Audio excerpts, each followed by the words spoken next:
Sige, ma'am. Ngayon po, magpapastraight ulit kayo? Yun ang hindi ko alam. Okay. Sina- Ito po kasi naka-straight na. So, ang pwede lang gawin dyan is treatment. So, ang pwede nating i-straight dito is ito. Itong part na to. Yan. Ako ma'am, ang ginagawa ko, pa nag-i-straight ako, ang sinasabay ko lang sa kanya, one color. Kasi yun yung subok ko na hindi siya nagda-dry. So, yung mga highlight, hindi muna natin gagawin. So, my point is, ang gagawin natin is, number one, ayusin natin yung cut, probably around this area. Layer natin, punatin natin tong part na to. Tapos, treatment. Okay. Ayun, kompleto na yun. Tapos, one yes. color. Yung one color muna natin.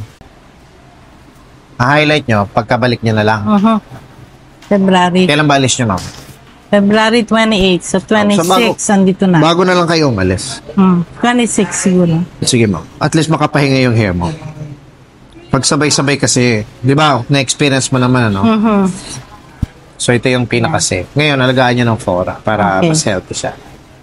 Ayan, ma'am. Thank you, ah. Thank you din.